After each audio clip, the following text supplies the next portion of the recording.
5 ವರ್ಷ 20 ವರ್ಷದಿಂದ ಅದೇ ಜಾಗದಲ್ಲಿ ಶೆಡ್ ನಿರ್ಮಿಸ್ಕೊಂಡು ಜೀವನ ಮಾಡ್ತಿದ್ದಾರೆ, ಕೆಲಸ ಮಾಡಿಕೊಂಡು. ಏಕಾಏಕಿ ಮಾನ್ಯ ಜಾನಕಿರಾಮ್ ಅವರು ಆ ಜಾಗಕ್ಕೆ ಬಂದು ವಿತ್ತು ಅವರ ಸಹಚರರನ್ನ ಕರ್ಕೊಂಬಂದು ಇವ್ರನ್ನೆಲ್ಲ ಬೆದರಿಸಿ ಆ ಜಾಗದಿಂದ ಓಡಿಸಿ ಸರಿಸುಮಾರು ಒಂದು 300 ತೆಂಗಿನ ಸಸಿಗಳನ್ನ ನಾಶ ಮಾಡಿದ್ದಾರೆ.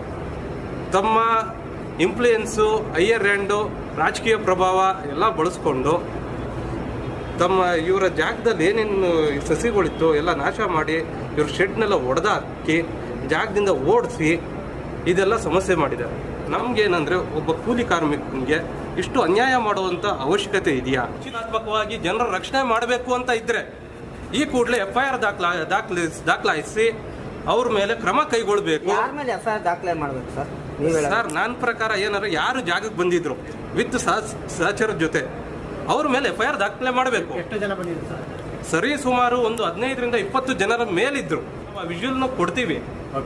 ತದನಂತರ ಅದ್ರ ಗಾಡಿ ವೆಹಿಕಲ್ನು ನಾವು ಕೊಡ್ತೀವಿ. ವೆಹಿಕಲ್ ನಂಬರು ಏನು ಮರಗಳನ್ನು ತುಂಬಿಕೊಂಡು ಹೋಗಿದಾರಲ್ಲ, ವೆಹಿಕಲ್ ನಂಬರು ಕೊಡ್ತೀವಿ. ಜಾಗದಲ್ಲಿ ಅವರು ಛತ್ರಿ, ಅವರ ಸಹಚರ ಒಬ್ಬರು ಛತ್ರಿ ಹಿಡಿದು ಅವ್ರಿಗೆ ನಿಂತ್ಕೊಂಡಿರೋದು ಸಹ ನಾವು ಕೊಡ್ತೀವಿ ಸರ್.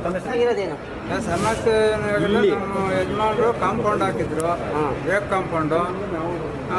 ತೆಂಗಿನ ಮರ ಇದ್ವು, ತೆಂಗಿನ ಮರ ಕಾಂಪೌಂಡ್ ಎಲ್ಲ ಕಿತ್ತಾಕಿದ್ರು.